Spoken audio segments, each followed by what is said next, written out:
on va avoir le plaisir d'accueillir Yolanda Wirtz. Donc, Yolanda est médecin généraliste et elle est micronutritionniste. Et au cours de sa carrière, elle a fait un mémoire sur la musique et ses effets sur la santé. Et donc, elle va nous en faire part aujourd'hui de ses connaissances et elle a retravaillé sur le sujet spécialement pour la semaine du son. Et donc, elle va partager avec vous ses connaissances sur le sujet. Bonjour à tous et à toutes. Je suis ravie d'être ici et de vous parler de quelque chose qui me passionne depuis très très longtemps. Vous m'entendez bien? Oui. Alors, je voudrais vous parler de la musique en général, mais surtout comme outil thérapeutique, qu'on a déjà vu tout à l'heure, son influence sur le cerveau et l'implication neuroanatomique.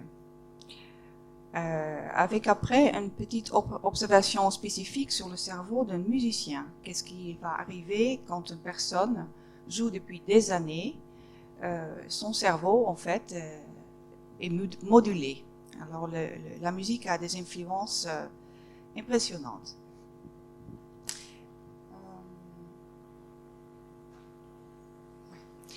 C'est pas nouveau parce que déjà Platon, dans IVe siècle avant Jésus-Christ, il a écrit que la musique est un moyen puissant, plus que tout autre, parce que le rythme et l'harmonie ont leur siège dans l'âme.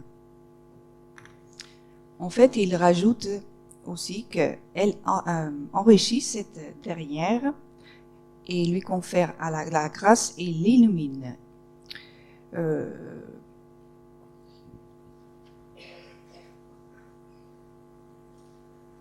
En fait, le but de toute musique est de modifier l'état intérieur de celui qui écoute et de changer son état émotionnel ou spirituel. Ainsi, dans certaines conditions, elle peut aider à modifier l'état de conscience. Il faut penser à méditation, transe ou hypnose. La musique, on a vu, se base sur une vision holistique de l'être humain et ses effets physiologiques et profonds peuvent être considérés comme un outil pour la médecine intégrative. Pour vous dire, je suis pas encore arrivée à ça, mais quand je m'occupe de ce sujet, je me pose souvent la question, pourquoi, par exemple, je prescris un antidépresseur et pas aussi une musicothérapie à certaines personnes. Ça m'arrive d'y penser parce qu'il y a des gens que je pense on pourrait faire un sévrage quand on applique autre méthode. La musicothérapie est en fait décrite par beaucoup de différentes sciences. La médecine, la musicologie, la psychologie, l'anthropologie culturelle et la pédagogie. On va parler de ces choses-là un petit peu plus tard parce que je ne veux pas doubler ce qu'on a déjà vu aux premières présentations avec les indications, parce que les indications neurologiques, par exemple le Parkinson, l'Alzheimer, les enfants avec des handicaps mentaux, on les connaît. Il y a aussi de plus en plus de recherches sur l'autisme, la dépression, les psychoses et les troubles psychosomatiques. Maintenant, je voulais vous dire quelque chose sur certaines fonctions thérapeutiques de la musique et les mentionner par point. Par exemple, qu'est-ce que la musique peut faire quand on parle d'apaiser, par exemple, apaiser des angoisses? Il y a des recherches que dans 2 hôpitaux parisiens, le Necker et le Armand Trousseau, où on utilise la musicothérapie dans les salles de pré-anesthésie des enfants.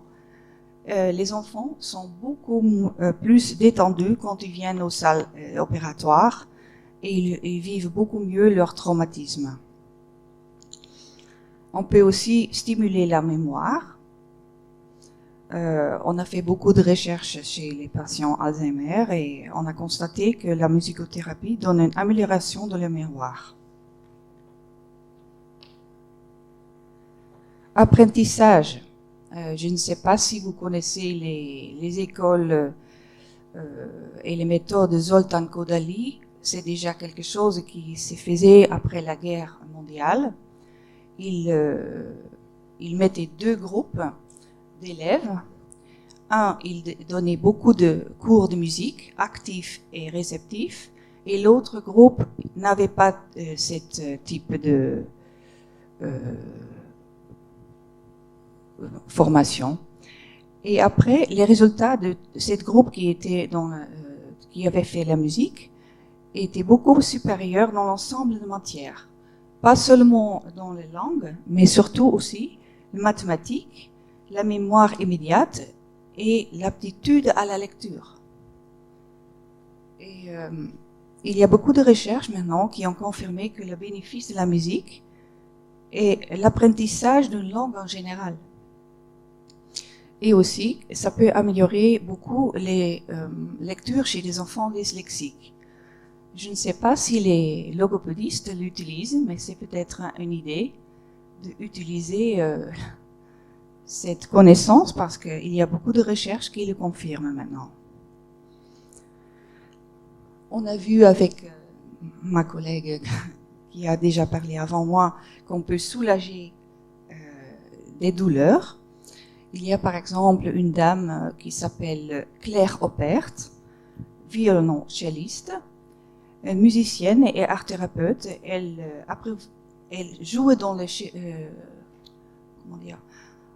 elle joue de la musique dans les EHPAD, mais elle va aussi, par exemple, jouer pour des enfants autistes. Et on a mesuré la diminution de douleur, il y a 10 à 15%. Elle a écrit un livre qui s'appelle Le pansement Schubert. C'est un très beau livre, je vous le conseille. Stimuler le cerveau. On a vu chez les prématurés, dans les hôpitaux de Dijon, par exemple, que les prématurés ont un meilleur développement cérébral et état général quand il y a tous les jours un peu de musique dans leur cuveuse. Aussi, la musicothérapie est évaluée auprès des bébés en réanimation. Il y a aussi des tests faits en lieu public, par exemple des métros. Quand on met dans un métro au lieu de rock du musique baroque, on voit une diminution de l'agression et du vandalisme. Ça va avec le dernier, l'adossement des mœurs.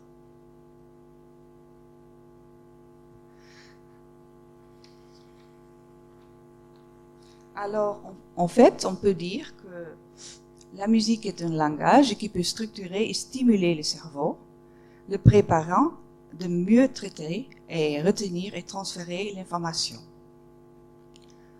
La musicothérapie est enseignée à l'université. Il y a un DU en musicothérapie en France et un master de 2 ans à Paris-Descartes. Excusez-moi, je vais soif.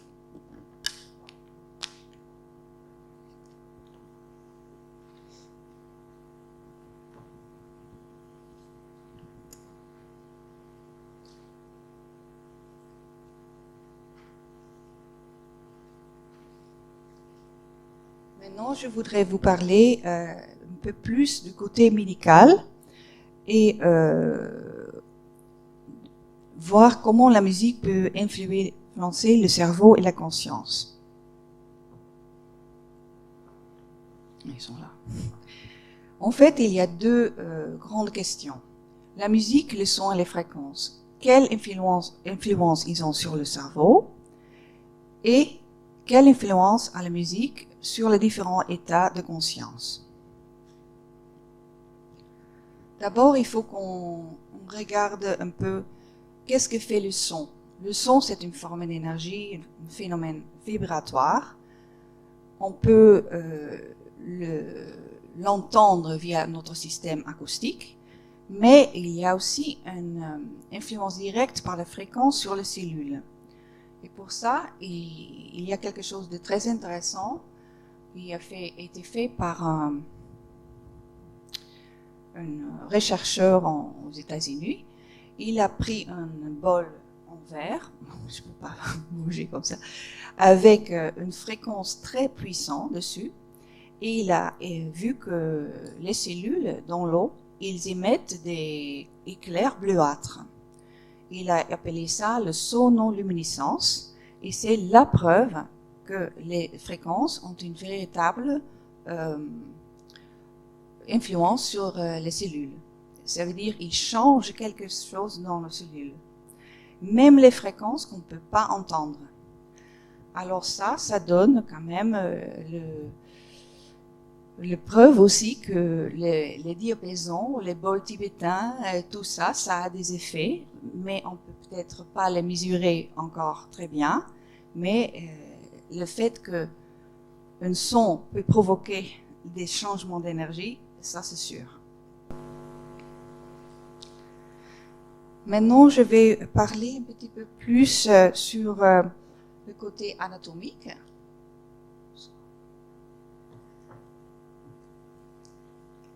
On avait vu déjà que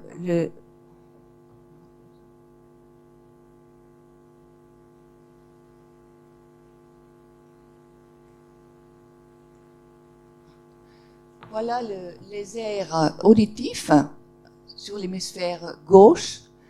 Ici, c'est la perception de son, non, la réception de son sur le cortex, et là, c'est la perception de son. Là, en fait, on entend des sons, et là, les sons deviennent des mots où il a une signification. Ça, c'est le vestibulaire. Ça, c'est les aires visuelles.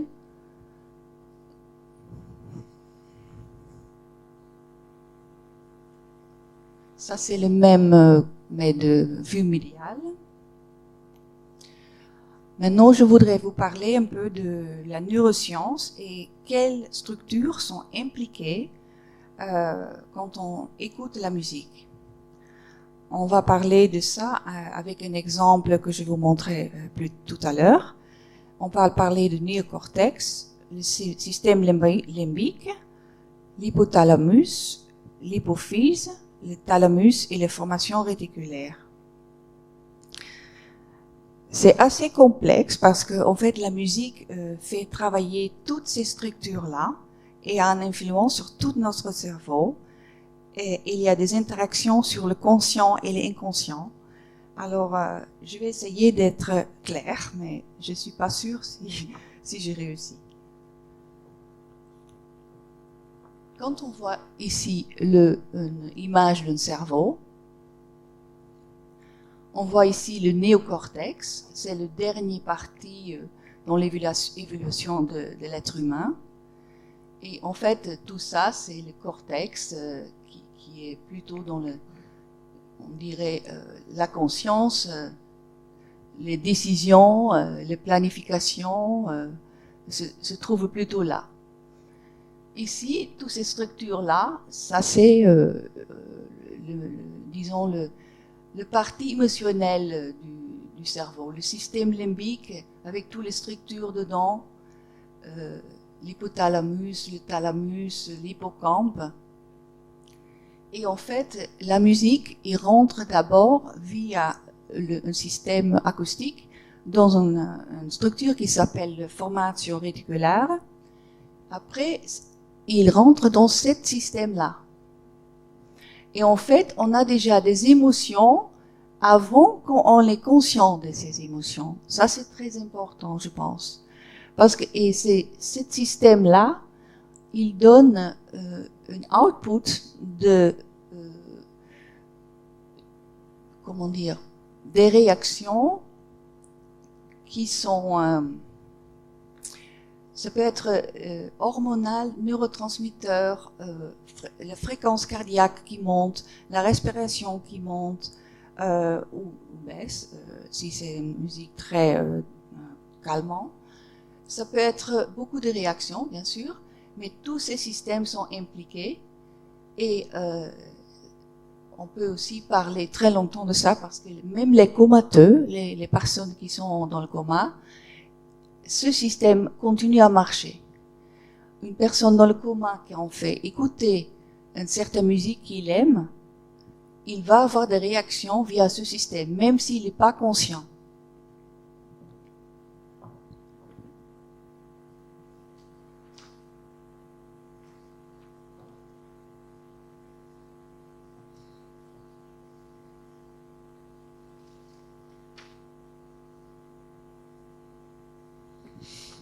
En fait, en anglais, le système limbique s'appelle Emotional Visceral Brain.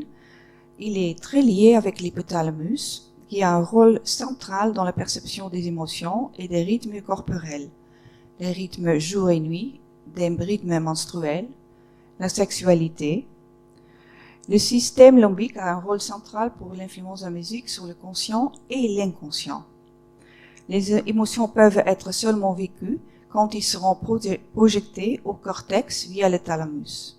Après, il y a dans ce système limbique, c'est lié à l'hypophyse, qui est responsable pour l'organisation de l'équilibre hormonal.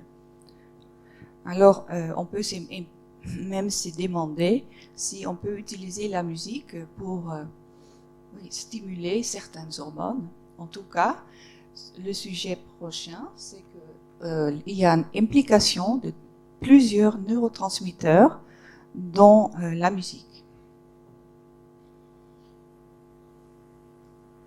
Ça, c'est une vue d'en bas. Ça, c'est les neurotransmetteurs qui sont impliqués dans la musique. D'abord la dopamine, après la sérotonine et les endorphines. Il y a des chercheurs aux États-Unis, plutôt au Canada, ils s'appellent Blood et Zator, pardon. Ils ont trouvé une excitation dans les zones du cerveau impliquées dans l'éveil et dans le circuit de la récompense et du plaisir. Et ils ont trouvé, avec les IRM fonctionnels, que le taux de dopamine est monté et ces zones sont excitées. On peut le voir aussi sur les images. Ça, c'est les images de leur recherche. Oh, c'est pas vraiment...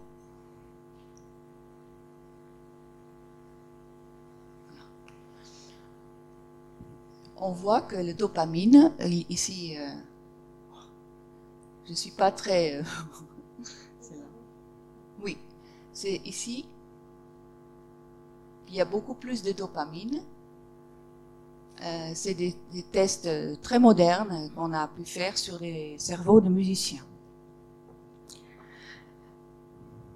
On a aussi vu que d'autres neurotransmetteurs sont importants avec la musique, c'est la sérotonine et surtout les endorphines. Les endorphines, c'est les opiacés du cerveau. Et on a trouvé, par exemple, chez les musiciens, un taux plus élevé d'endorphines dans leur salive. Et c'est aussi l'effet de frisson qu'on a quand on écoute quelque chose qui est très beau. C'est en fait provoqué par ces endorphines. Il existe aussi des connexions vers l'amygdale et le cortex préfrontal pour se rendre conscient de l'émotion provoquée.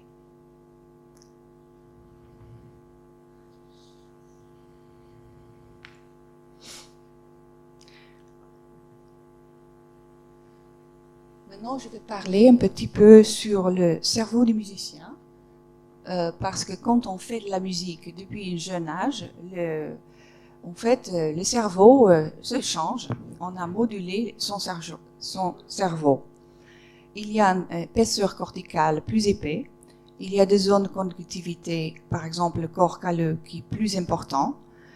les régions cérébrales motrices qu'on utilise pour jouer un instrument est plus développée.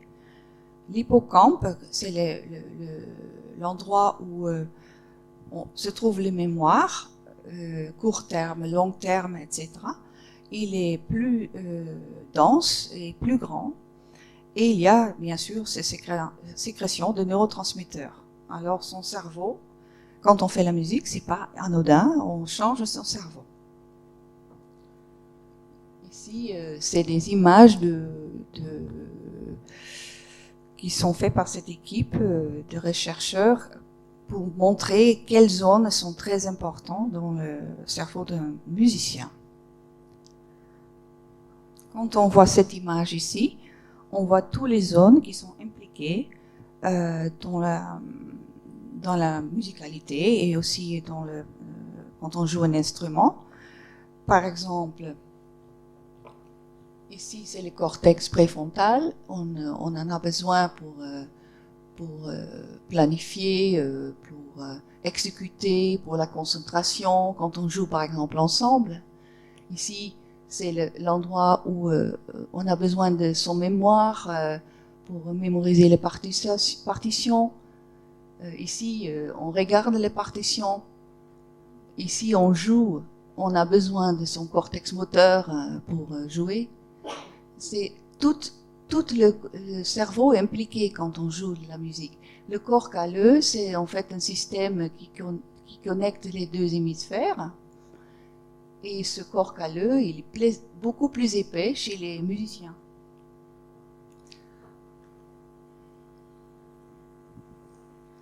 Je voudrais revenir un petit peu sur le cerveau, sur les hippocampes. C'est en fait ces structures-là qui sont beaucoup plus épais alors chez des gens qui font de la musique. Il y a de plus en plus de recherches qui prouvent en fait que quand on stimule cette région avec la musique ou peut-être aussi avec d'autres arts, on peut retarder l'apparition d'Alzheimer ou on peut éventuellement améliorer l'état de leur mémoire. Parce que chez un patient d'Alzheimer, seulement le court terme ne marche pas très bien parce que il est plein en fait, hein, l'hippocampe.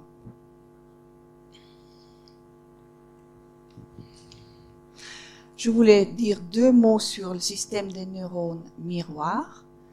Ils sont situés dans le lobule pariétal inférieur et le cortex frontal inférieur.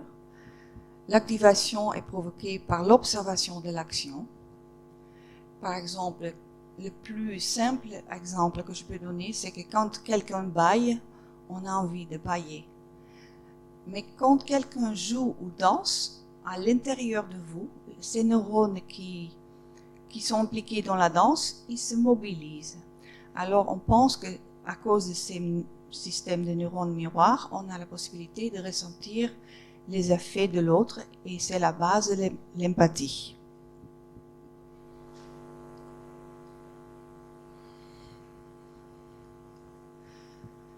Alors pour être très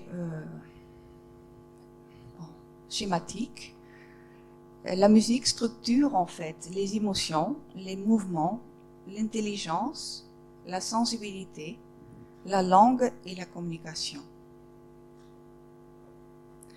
Et peut modifier, à cause de ce qu'on vient de dire, l'état de conscience et émotionnel du joueur et de celui qui écoute.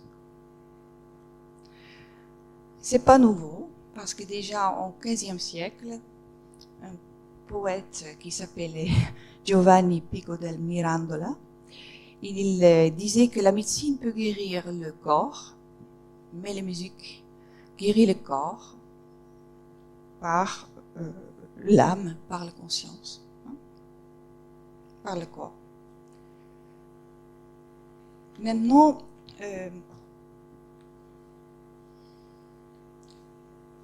je voulais vous proposer de voir une petite vidéo que je trouve très très beau.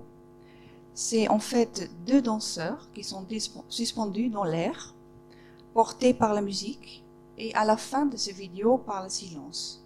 C'est 5 minutes et je vous demande d'observer ce que vous ressentez quand vous voyez cette vidéo.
2 danseurs, dont une hollandaise.